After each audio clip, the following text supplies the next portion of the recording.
How's it going, everybody? Welcome back to the channel and welcome back to the Realm of Thrones update. This is the brand new and probably one of the coolest updates that the mod has received recently, and it is going to absolutely blow your mind because not only have they added in epic scenes for Castle Black, Winterfell, the Wall, Eastwatch by the Sea, Sheepstone Village, Castle Black Arena, the Winterfell Arena, and of course the Dragonstone Arena, they have also now added in a late game threat. The Night King will go and form a brand new kingdom at a certain date towards the end of the campaign, and he will start conquering settlements left, right, and center. He will start, progressing through the wall, moving southwards, and his army, his legion, will grow as he does it. We also now have epic armors for people like Brienne of Tarth, Loras Tyrell, the Hound, the Blackfires, and also a brand new Rhaegar Targaryen armor, which is probably my favorite one to date. And that's not even including brand new armors for factions like the Dothraki, the Fren, the Vargo host, and other factions like Dawn. And on top of all of that, we also have 50 brand new horse armors, which I think are beautiful. And then finally, there are plenty more events like the Riverlands joining the war, Rickard Karstark getting executed during Mormont's mutiny, as well as Aegon's invasion, and of course the White's Swarm. Okay, so here we are on the campaign map. I think one thing I really want to take a look at first is all the brand new custom maps, and they are heavily focused in around here in the north and around the Night's Watch and the Wall, because with the new Night King invasion, this is probably where you're going to look to try and hold the line. So here she is in all of her glory. As you guys can see, it looks absolutely amazing from far left as far as the eye can see over to Castle Black itself. And yeah, you can obviously, all as you would have seen in the beginning of the video, you can go all the way up there as well and see the top of the wall and look off into the wildling areas. You of course have the entire courtyard here of Castle Black, and again keep in mind that this is completely siegeable. There's two separate siege maps for this update. You have the Castle Black one and you also have the Wall as well, and the Castle Black siege will be coming from outside looking to try and overrun these defenses, which is really cool. Let's quickly try and get up here before the lift goes away, and as you guys can see, this will take us all the way up. There's also another bit of a courtyard here where you'll be defending in a siege, but yeah, the lift will take you all the way up here, and there's plenty of other places which you'll be defending as well. These sieges are going to be pretty long in stature. You're going to be defending these,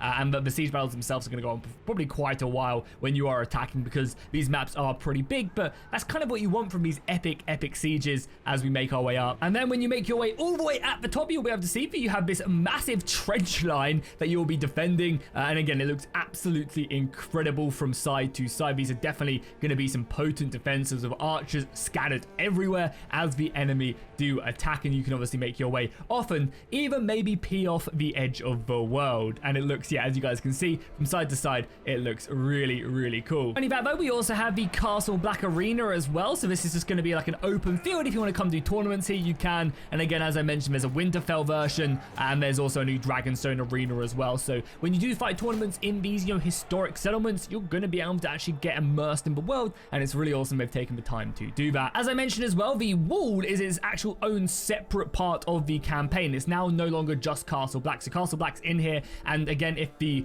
undead or the wildlings want to try and push, they're going to have to try and conquer this settlement beforehand. I really like how they've designed it as well, because again, the AI is always going to siege this part of the settlement first, so they're always going to come in and attack the wall if they want to try and break through. And let me tell you, it is not an easy map to win. So not only does this have a siege map, it also has a land battle map as well. So if you wanted to attack the wall, and again, you can actually fight battles. There's an entire siege map out here with the wall in the background. So if you do fight land battles out here, you'll have the wall in the background. I mean, it looks absolutely beautiful. I mean, just look at the scale. I'm all the way down there in the center of your screen. You can just about see me. So yeah, you can see just the sheer amount of it. So when you do siege this map, you will get ladders up to this point, and then you'll basically have to climb your way up the settlement slowly but surely, taking arrow fire. There's like pathways as well that you'll make your way up and come out here, and the defenders will be shooting down arrows the entire time. And then eventually, once you make your way all the way up, you'll then have to fight through the trenches. So it's not an easy battle whatsoever. You can also smash down the gate, but I believe you need a dragon to smash down, because this will have a gate down at the beginning of the battle, and then you'll have to break your way through here. And again, it just looks absolutely amazing, right? Like, it looks so cool. And yeah, I believe that these are pretty hard to break through, so for the most part you're going to be, you know, forced to, and there's arrow fires coming out the other side of the wall and other things like that. So yeah, it's not going to be an easy battle whatsoever. And again, I think it's going to be so cool to actually come up here, and there's another gate here as well to block your entrance. So if you do break through, yeah, it's going to be a lot of pressure. Look how awesome that guy's actually closing the gate. Oh, that's so cool. And there's places here as well you can shoot arrows down as well. Oh, it's just such a dope map. It really, really is. However, that's not the only map up here in the north. We also got Eastwatch by Sea has its brand new own custom map. Again, siege map and also normal map. So if we dive in and take a look. Eastwatch by Sea, again, the wall continues to traverse its long passageway. And the castle itself, again, is very fortified. When you siege this, again, you're going to be coming all the way up here to try and take it. And there's a big passageway all the way up to the top of the wall. Again, looking very cool indeed, especially at nighttime when you have all the torches and stuff. It looks really cool. And yeah, again, the snowy, you obviously got the village down here as well, with the docks and how they ferry in supplies. And a nice little glimpse here from inside the castle. You guys can see all the detail. You can look out onto the icy sea. Hopefully it doesn't freeze over and allow anyone to attack. And yeah, again, more detail. You can go all the way up there if you want to take a look from the top of the wall. But yeah, I think one of the really cool things about these settlements is that you are going to be fighting now with and we'll go on to the next biggest update. Probably my favorite thing about this entire mod now is that at a certain date, I don't know whenabouts it is, but towards the mid to late game, the Night King is going to form his own faction, and he's going to basically just start making his way down south, starting off by killing the wildlings, and then of course the Night's Watch, and then just keep on going until he has had enough, and he will be his own faction. You can defeat him and you can kill him at any point when he does form his faction. There's even options as well that will allow you to basically kill him beforehand if you want to kind of go that route, but I think it's fun to let him build up. And yeah, you're gonna have to basically make your way up here and you know, try and hold the line at the wall, but you might be busy elsewhere depending. You know, there'll be other wars going on and other things to have to worry about. And one of the other really cool things about the Night King and the new events alongside him, as he is a late game danger, is that he will be raising the dead. So every time he wins a battle, he gets a portion of them soldiers into his army, and they just keep on growing and growing and growing. So basically, the longer you leave him, the scarier he is going to be, and he's going to just become this ultimate late game threat that it's going to be near impossible to defeat. And this is something that I have been asking, begging for so long. These late game events where you have these big invasions or something to really have to worry about, an end game crisis, is just something that Bannerlord needs. By the time you get to that point in the game, it's kind of just boring. It's just kind of just a siege after siege after siege, and you get so powerful that it's just like whatever. But now we have this massive big threat, and I would love to see maybe other events like this fire, like, you know, maybe Daenerys coming over with her invasion. Well, she does already do that to some extent, but yeah, like, I mean, like, kind of more, I guess, custom ones, like maybe there's sometimes the Dothraki come over and do their thing, they cross, like just all these kind of like off canon style of events to fire. And I think it's just such an awesome thing, and it's going to make the late game, the mid to late game,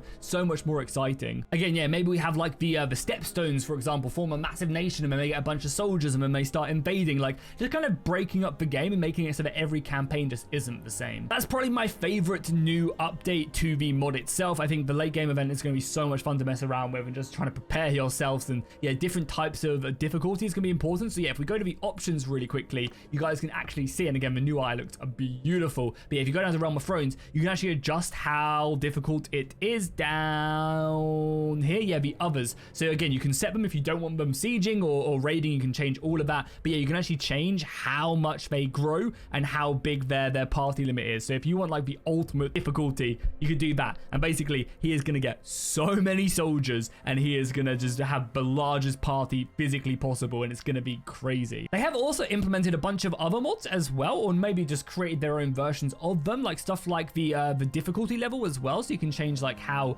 much experience does regenerate. Formation marker, I think, is just something like a kind of a UI kind of thing.